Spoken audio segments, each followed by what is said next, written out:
Greetings viewers, Eric the Car Guy here, also known as... Let's try that again.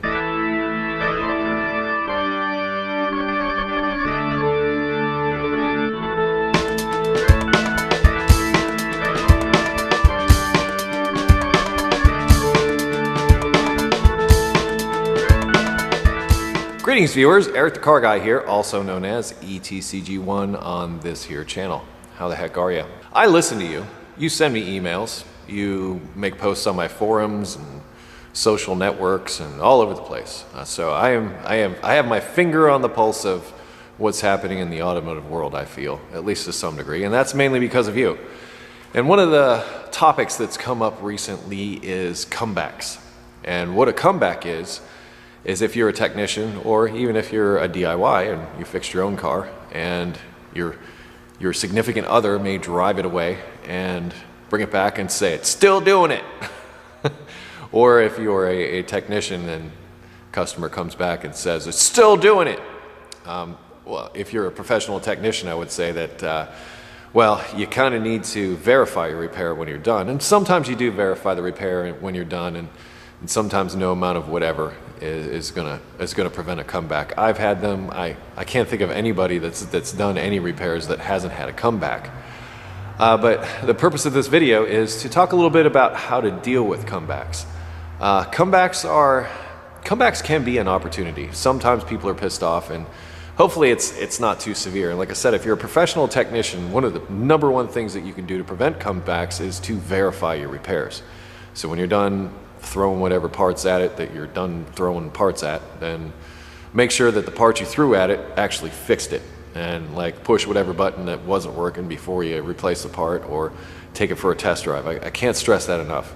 And I know it's hard. I know these days as a flat rate technician, you aren't getting paid for squat, especially if it's warranty. They're not paying you to go out and drive around the block. I mean, you barely have enough time to fill out the paperwork before you jump on the next thing so that you can make a living. I get it, I understand. But the old saying goes, a stitch in time saves 9. And what that means is if you take your time now, you won't have to worry about it later and thus prevent a comeback. Because comebacks can reflect poorly on you whether it's your fault or not. You know, it could be something that's completely unrelated, but you know, some customers have a disposition that says that basically they don't trust you from the get-go, and you have to deal with that. And that's one of those things. It's just how it is. Some people have it in for you before they even walk in the door. And I'm not necessarily going to, well, okay, maybe in their defense, it's many times because they've been burned in the past by some situation, or they perceive that they've been burned in the past. That's really important, and that's what I'm going to get to as far as this comeback goes. A lot of it is about perception, and if they perceive you as somebody that's trying to take them or take advantage of them, then it's going to be an issue. Or if it's your significant other, well, you're going to have to live with that for a while, that you failed to live up to expectations and complete your repair. Comebacks can be an opportunity. The customer comes back and like say you did due diligence. You went through, you verified your repair, you took it out on your test drive. To you, the symptom, whatever, was gone. Maybe they bring it back for something that's completely unrelated, but they feel it's related because you were the last person to touch the car, so you must have done something. Involve them, and I say this a lot, involve your customers in the repairs as much as possible, because in essence what you are is you are an extension of them. You become their hands, their tools, their eyes, their ears to that problem, and you have that skill set, that knowledge, those tools that are going to make you capable of performing that repair. The person that's paying you money to do that, or you're doing it for a significant other, family member, whatever, they're coming to you and putting their trust in you to do these kind of things. So you become their mouthpiece, their advocate, whatever, when it comes to that vehicle. So if you do get a comeback, you know, bring them into it. Show them what you did. Show them the new parts. Show them the old parts. Showing customers old parts is great. Save your old parts. Like if you take something off, especially if it's broken, people love to see their broken stuff. I mean, it really drives home that you actually did something. And I'm a big advocate of that. So save all your parts when you take them off, so that way they know that, you know, you didn't just clean off the part and charge them a bunch of money and send them back down the road, because that may be what they're thinking. But this way, if you've got an old part in your hand, you need to say, look, this is what I diagnosed, this is why I diagnosed it. You got like a ripped hose or something. Visuals are great. Show and tell is awesome. Show and tell is really awesome as far as helping bring that customer or that family member, significant other into that repair and let them know. Some of them may not care. Some of them just, whatever, they just want it fixed, they want it done, they want it out of their lives. But try, at least try to bring them into that place to where they can have some understanding of what it is that you did and why you did it.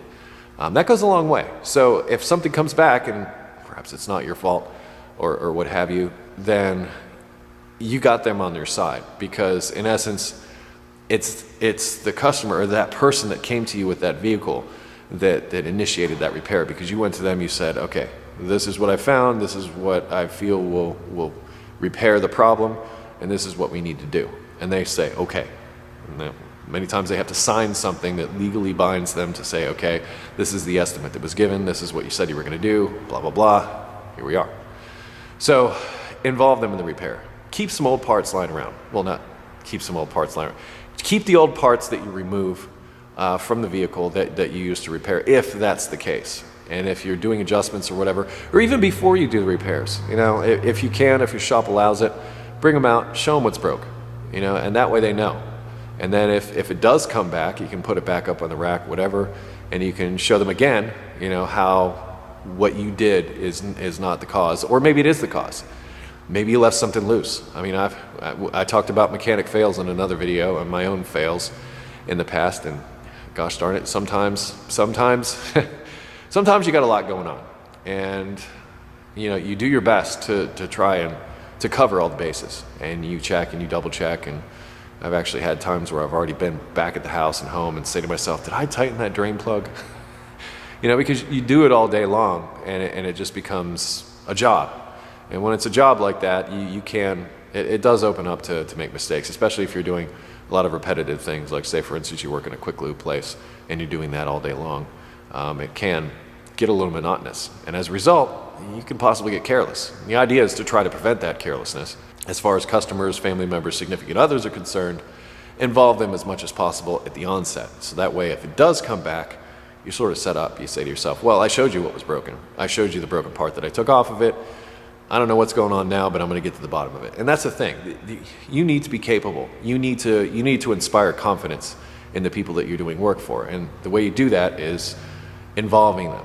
And some of you may not necessarily be people persons, or personable. Might not be good at talking with people and bringing people to that understanding. That's okay. If that's the case, that's what management is for. Get somebody higher up than you to do that. But show them basically what you're seeing, and then have them bring the customer out, whatever. Do what you can to, like I said, involve the customer. That way, if you do have a comeback, it softens the blow, so to speak. And like I said, it's to every life a little rain must fall, and comebacks are part of this business, and it's just how it is. Do your best to make sure that you dot your I's and cross your T's as far as the repair goes, and make sure every bolt that you took off goes back on, and every plastic clip and that kind of thing. Make sure that all that stuff gets back to where it's supposed to be. Try not to be left over with a box of parts when you're done. It happens. If you do that, I feel that should go a long way. Some people you're just not going to make happy no matter what. We've talked about customers in the past and how they can be good customers or not so good customers. But in this case, I'm going to put the onus on you, the person that's doing the repair, because ultimately it's your responsibility. So take responsibility. That's another thing. Listen to them. They're not just coming to you, and they're not just saying this stuff just to piss you off. Maybe some of them are, but for the most part they're not. They feel that there's some part of their confidence isn't there, and it's up to you to bring that confidence back to them and do everything you can to do that, because in essence, think of them as you. You're just working for them. You're just doing something for them. And I feel that will go a long way for you. Anyway, I don't want this video to run on forever, but I believe I've covered the bullet points of how I feel about this. So involve the customer to start with, save your old parts, and do as much show and tell as possible. And if somebody does come back, take responsibility and do what you can to fix it. Take care of them. Just take care of the customer. Take care of that person. You take care of that person, they will trust you, and they will come back to you, and you will have business. You'll have a paycheck. You'll be able to eat. That'll be great. Anyway, I am Eric the Car Guy. You can find me at ericthecarguy.com, where if you have automotive questions, I would ask that you type in a couple of keywords to the search function at the top of the page. hit search. If you do not get an answer, when you do that, feel free to sign up for our forum. It's absolutely free. All you need is an email address. Just make sure that you respond to the confirmation email when it comes in. Check your spam folder if you don't see that. I can also be found at Google+, Facebook, and Twitter. And I will close with, be safe, have fun, and stay dirty. Don't worry about those comebacks. Happen to everybody. Just work hard to try and keep them from coming back in the first place. You'll be all right.